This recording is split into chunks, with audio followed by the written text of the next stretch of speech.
શું સુરત બાદ હવે ગુજરાતના બીજા જિલ્લાઓ પર પણ તૂટી પડશે મેઘરાજાનો કહેર? શું આગામી 48 કલાકમાં રાજ્યના અનેક શહેરો ફરી જળબંબાકાર બની શકે છે? શું હવામાન વિભાગના નવા એલર્ટે લાખો ગુજરાતીઓની ચિંતા વધારી દીધી છે? તો ચાલો જાણીએ આખરે કેમ આ વખતે ચોમાસું બની રહ્યું છે સૌથી મોટી કસોટી, અને કયા જિલ્લાઓ માટે જાહેર કરવામાં આવી છે ભારેથી અતિ ભારે વરસાદની આગાહી.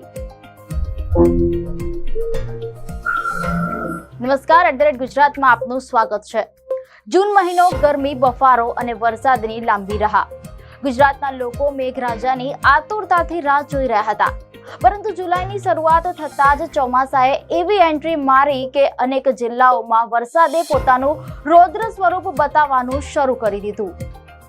દક્ષિણ ગુજરાતથી લઈને સૌરાષ્ટ્ર સુધી અનેક વિસ્તારોમાં ધોધમાર વરસાદ વરસ્યો.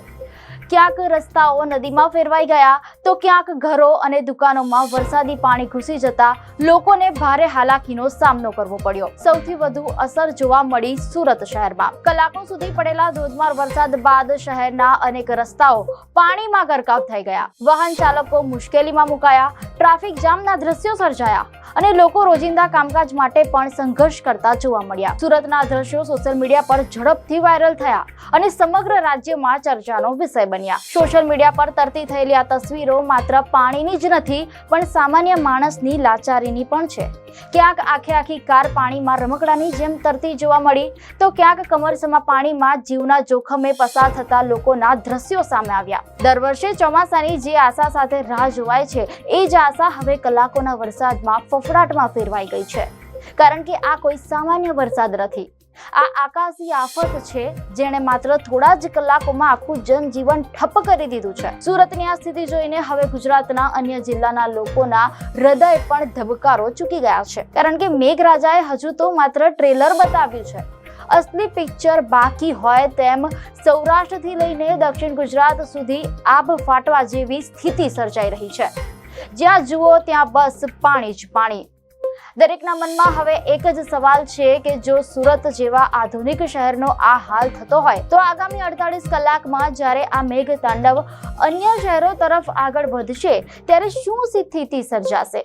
આફત માત્ર સુરત પૂરતી સીમિત નથી, પણ આખા ગુજરાત માટે એક મોટો ખતરો બનીને આવી છે. જરા વિચારો, જો સુરત જેવા સુવિધાથી સજ્જ અને સ્માર્ટ સિટી ગણાતા શહેરની આ હાલત થતી હોય, જ્યાં રસ્તાઓ સ્વિમિંગ પુલ બની ગયા અને આખું શહેર પાણીમાં ગરકાવ થઈ ગયું, તો પછી ગુજરાતના અન્ય નાના શહેરો અને છેવાડાના ગામડાઓનું શું થશે? આ એ જ સવાલ છે જે અત્યારે કરોડો ગુજરાતીઓના મનમાં ઘુમરાઈ રહ્યો છે. દર્શક મિત્રો, પરંતુ માત્ર સુરત જ નહીં, નવસારી, તાપી, વલસાડ, ભાવનગર, અમરેલી સહિત અનેક જિલ્લાઓમાં પણ વરસાદે જોરદાર બેટિંગ કરી. હવે સૌથી મહત્વની વાત, હવામાન વિભાગે જાહેર કરેલા નવા બુલેટિન મુજબ સમગ્ર ગુજરાતમાં ચોમાસું સંપૂર્ણ રીતે સક્રિય થઈ ગયું છે. દક્ષિણ ગુજરાત ઉપરાંત સૌરાષ્ટ્ર અને રાજ્યના અન્ય વિસ્તારોમાં પણ આગામી દિવસોમાં ભારેથી અતિ ભારે વરસાદની શક્યતા વ્યક્ત કરવામાં આવી છે. સુરત અને વલસાડમાં અતિશય ભારે વરસાદ નોંધાયો છે, જ્યારે નવસારી, તાપી, ભાવનગર અને અમરેલીમાં પણ